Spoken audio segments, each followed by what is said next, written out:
You will never be the same after hearing this. You can change your past. Yes, you can do it. Neville Goddard has talked about revising the past in one of his lectures, The Pruning Shears of Revision. In his lecture, Neville said that he firmly believes that if we use the pruning shears of revision daily and wisely, then there is no objective beyond our ability to realize. When he made this bold claim, he created a huge impact on the lives of several people. Neville's own wife used this technique. While she was playing tennis, she broke her ankle, so both of them revised the incident, and her ankle healed so fast. People have revised their breakup where their specific person told them that they don't want to see them. But after revision, their specific person became so sweet, and everything changed quickly. Some people did it to manifest their jobs and whatnot. You can find ample success stories or evidence where people got what they wanted by applying the knowledge. It truly works. But when people hear about this technique, they think it is some extraordinary technique, some magic potion that is powerful. There is no doubt that revision is powerful. But I have a very strong perspective on revision, and I will make you aware that you are using this technique every day.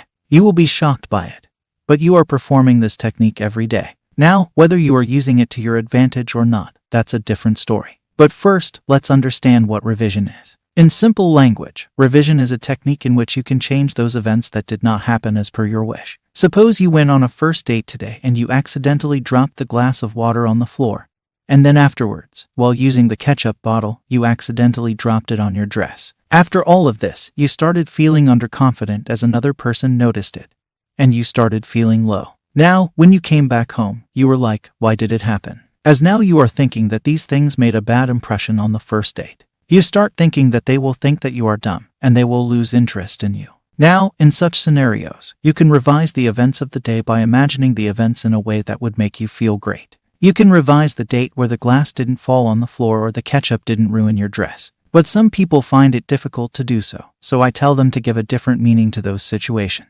Like, when the glass dropped on the floor, you didn't feel like you had committed a huge mistake. You remained confident, made a joke out of it, and said, I think the floor was thirsty and wanted a few drops of water. Now this made your date laugh, and they thought you were humorous. Now, when the ketchup scene happened, you could be like, now the dress also wanted to taste that ketchup, or look, I created a new design. I am such a pro at designing stuff. Now this too might make the other person laugh and think that you are different than others. Instead of going into an underconfident state, you made fun of the situation, your mood didn't change, and you remain confident.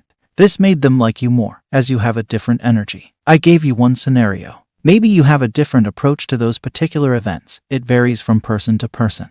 But the point I am trying to make is that you have to imagine your day happening the way you would wish it had gone. Because, after all, countless events happen during the day. You draw conclusions in your mind by telling yourself different stories. You create these conclusions. They are in your control, and these conclusions form assumptions. You have to change these conclusions to your liking, which you can do by revising the day by imagining it the way you want it to happen. Now, this is not limited to only revising your day-to-day events. You can also try it on past events, the wounds of your life, the strong memories that had a great emotional impact on you. Something that happened in the past that broke you. Maybe someone made fun of you. Maybe you were bullied. Maybe you made some mistake, and you feel guilty. All these events created a story in your mind that is running on autopilot and manifesting in your reality. You are living in the stories of the past and creating them in the future. Someone broke your heart and said bad things to you. After that event, it left an impression on you because you created a story that says that you are not good enough, that you are unattractive, and that no one will like you. These were the statements that created some more assumptions in your head about yourself. You started persisting in them, and it became your reality. Now you can revise it by simply relaxing your body and creating a new story. Tell yourself a new story. Even in childhood, the people around you told you a story about how it is not easy to earn money, that you come from a middle-class family, and that you cannot have this or that thing because it is too expensive. You can also revise these stories, as they are also manifesting in your reality. When you revise it, it changes your physical reality too. Dwelling on past irritations or hurts perpetuates them and creates a vicious circle that serves to confirm these negative emotions. The cycle can be broken by starting now to revise anything that you no longer wish to sustain in your world. So, if you are bothered by anything in your past, just revise it. Imagine it over and over in your imagination until this imagined state becomes your reality. Do you remember that I told you that you were using revision every day? Well, this is how you are doing it. Suppose you called your friend and he didn't respond. You waited for a few hours and they didn't call you back. In your bed during the night you were like, they have changed and I am not that important or whatnot. Now, when you did this, you gave that situation a new meaning, a new story. They didn't tell you that you were not important. They didn't change. It was just that they didn't respond to your call. But you changed that story to say that you are not important. You revised the day, you did a revision, and you changed a scenario. You could have thought that they were busy somewhere, they were sleeping, or they were in a low mood and didn't want to talk to anyone, but you took it on yourself. Are you guilty of doing such things too? Everyone has done this in the past. But if you know Neville Goddard's teaching, then you have to change this habit.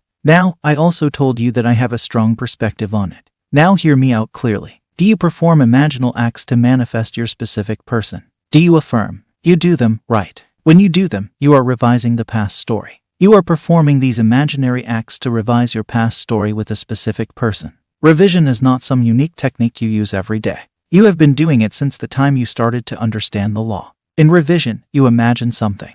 In imagination, there is no past and there is no future. Everything exists right now. Your past stories are also not the past. They are your present story, as there is no space or time in your imagination. Your imaginal acts are also not your future stories. They are your present stories. So always remember that there is no past or future. There is only a present moment, and in that present moment, you have those stories. Are you getting what I am saying? If you are, then you understand that you are always using this powerful revision technique. It is just an imaginary act called by a different name.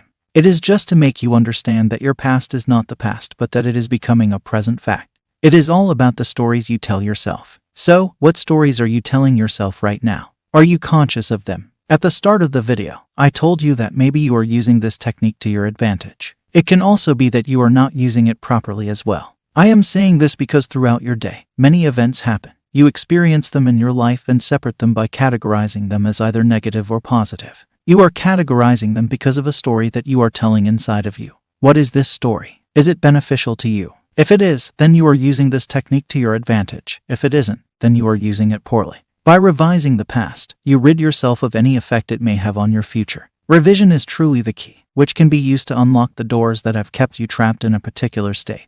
We have all experienced some traumatic events in our past that changed us drastically. Some rose from those events, while others fell deep into the hole. They are falling down every day by revisiting those events. By revisiting, they are making their assumptions stronger and stronger. They are losing their light. The light that was shining within them and made them different is lost somewhere because they chose the story of their downfall. They are clothed in this story. They think from this story and feel themselves as victims. You don't have to accept this story as true. You should never accept anything as true or final unless it conforms to the ideal you desire to embody within your world. Perform your imaginal acts and start viewing the reality you want to experience as true in the present moment. Don't seek it outside of you, but experience it within you. You may get your results tomorrow. They may come the day after. They may come in a week, but I assure you they will come. Now, if you are someone who sees numbers such as 111, 1111, 222, or signs, then I have made a video for you that will tell you what it means and why you see it. You can find it by clicking on the first video that appears at the end of the screen.